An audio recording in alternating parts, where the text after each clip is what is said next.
Hi there, it's Kaya from Kaichu Crafts, and today I have a quite simple technique for you, and it's called Emboss Resist.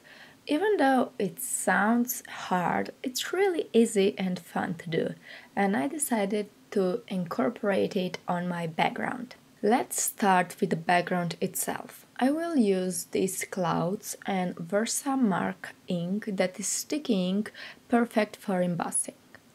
Then I will use the clear powder because I want to have a clear embossing. When you use clear embossing, the thing is that when you do emboss resist, the color of the paper will show up later on. You will understand what I mean in a second when I hit set everything. I will put a lot of clouds there, and once I'm happy with the positioning and with the amount of them, I will hit set them all at once. So as said, I will hit set it. You can see it because it's clear embossing powder, but once I do the ink blending on top, you will see how awesome this is. I am using the Distress Oxide in broken china, and look at this, how cool is this? This can be even better if you would be using solid stamps, but I decided to go with just the outline. After I'm happy with the amount of broken china Distress Oxide ink, I will just blend it out with a tumbled glass, and this is how many clouds I did. You can see that it goes beautifully on the background. Now I will put some drops of clear water on my background because for me just the ink blending is a bit boring, so I will go ahead and do these splatters of water. I will pick it up using the paper towel, and then I will add some white splotches with the white paint. I will water it down using this clear water, and then I will just use the acrylic block and put it on my background. It's super easy and super effective.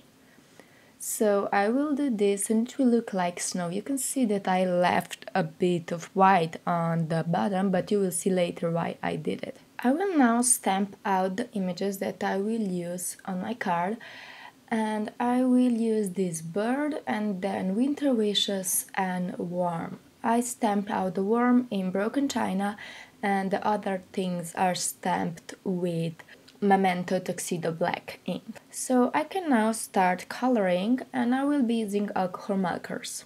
I don't mind combining Copics and Spectrum Noir markers because they are both meant to be blended together, and for me it just works fine. So I will be using this yellow color for the bird, and you saw me use the orange for its beak. I always put down the darkest color first and then blend it out with a medium shade and then later with the softest shade. As you can see, I then go back in and darken it even more until I'm happy with the contrast I get. Then I will use the greens for his hat, and I will only using two colors. So you can see here that I am combining Copics and Spectrum Noir markers, and as said, you can do this without any problem. I decided to go with green because I feel like it goes beautifully together with the yellow, and I will just, as said, put the darkest color down first, and then I will just blend it out using the lightest shade. So I usually color using 3 markers of the same color, or even just 2, depending on how much contrast I want. For the scarf I will be using grays, and I will then add some detail with this same green marker.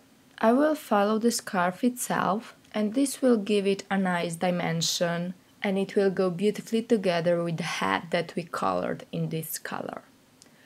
Then I can go ahead and use the coordinating dies for the bird and for the warm sentiment, and for the winter wishes I will just use this banner shape. I decided that I want to have this scalloped edge, so I will just die cut it. I also die cut a piece of normal white cardstock, and this will be the ground for my bird, and I will use this edge die to die cut that. Then I can go ahead and start positioning my card. I will be using double-sided tape for this background piece, and then I will use the same tape for the ground for my bird. Even though this already looks like snow, I decided to make it even more interesting with some shading, so I will be using the gray marker and I will just add some lines here and there and I will blend it out with the lighter shade, and this gives it a nice effect of snow. I will then pop the bird up using the foam tape, and this will give it this nice dimension. The last thing that I need to do is the sentiment. I will pop this banner shape up using the same foam tape and I will put it in the middle in the top. So you will see me put it down here in the middle, and then I will just use the normal liquid glue to glue down the worm. You can see that I decided to go with the green worm sentiment and I just stamp it out the same way as I did earlier with the blue. So I used the distress oxide and then die cut it because I felt like I needed to connect it with the bird.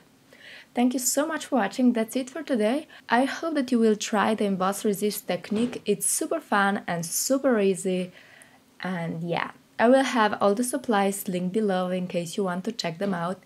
And that's it for today. Hope to see you guys soon. Bye bye!